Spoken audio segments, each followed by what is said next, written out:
the battle between you and Freeway, man. How did that come about? Jay the one made that happen, right? Now, actually, I was in Swiss house. So he like, yo, we got to go to studio. I got something to do. Come on, we out, going to the studio. So we pull up to the studio. It was a Mary J. Blige session. Mary J. Blige had did a song. Swiss produced it, and Jay-Z was rapping on it. But they had recorded it a little while ago, so she wanted to update the song. Maybe something Jay-Z might have mentioned in the song was a little older, so maybe she wanted to upgrade it. So Swiss was coming to touch the beat up, and Jay-Z was coming to, touch the verse up. But I ain't know that. We just came to the studio. Mary wasn't there, Hov wasn't there, it's just me and Swiss. So we in there vibing and all that. And I get a little hungry. So I'm like, yo, I'm about to get the driver to take me to McDonald's. So I go downstairs, tell the driver take me to McDonald's. And while I'm driving to McDonald's, this one I had State Property on the radio, that legendary Hot 97 freestyle that they had. And they all was up there.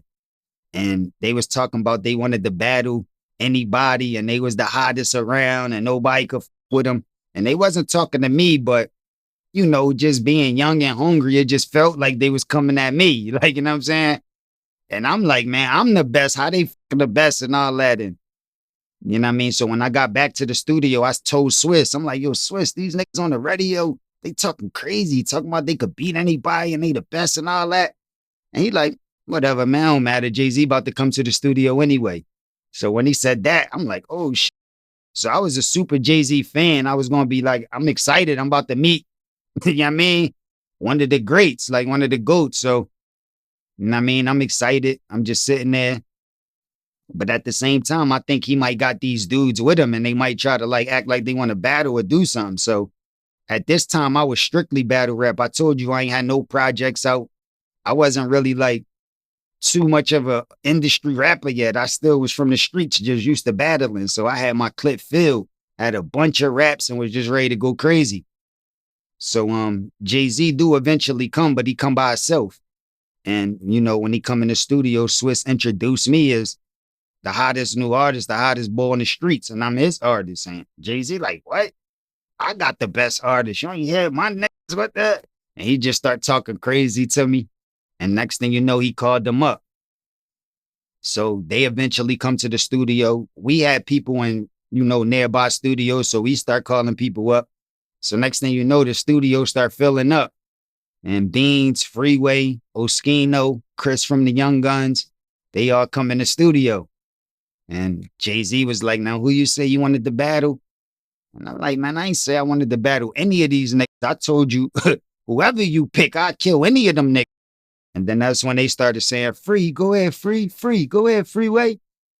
And I'm from Philly, so I know how they all rap. And that was the last person that I thought they would pick. Like, Free super dope, got classic material, but his beat is, his style is more customized for beats, like music. You know what I'm saying? That in and out rhyme pattern that he used a lot. I know it wouldn't go as good in a battle with no beat as it would on beat.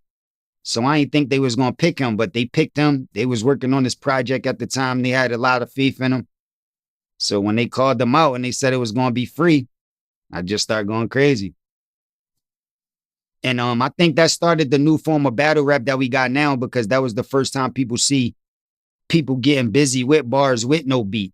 Yeah, it wasn't based around music or, trying to sound like it's a song. It just was straight lyrics. It just was focused on how dope you is. And I think that was the first time the world got to see something like that and knew how dope it was. And since then, you see all these battle rap leagues started, and that's all they do is let dudes drown with no beat going at each other like that.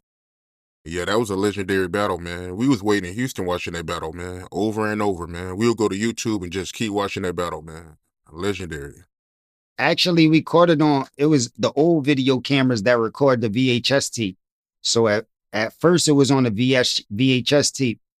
And people was around the industry seeing it. It wasn't like in the streets, and there wasn't no internet yet, like no YouTube or nothing like that wasn't out. So it was actually floating around on VHS tape. Mixtape DJ got a hold of the VHS tape and made a transition from that tape to CD. And he just put the audio out like on a mixtape. So that's how it started floating around the world. Everybody was just listening to it like it was a song off the mixtape, but they didn't actually get a chance to see it. You know what I mean? A lot of people ain't even get a chance to actually see the video until YouTube came out. What was Jay's reaction when you was pitting in work like that against Freeway?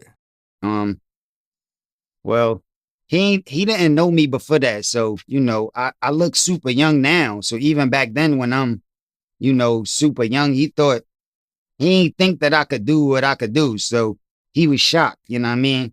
But afterwards, after the battle was over and they all left back out the studio, he gave me my props and, you know what I mean? He gave me the head nod, said I did my thing, you know what I mean? It changed this temperature up a little bit. Yo, that sunflower seed line was cold as hell, yo. Each one out of these, your whole head would crack like sunflower seeds.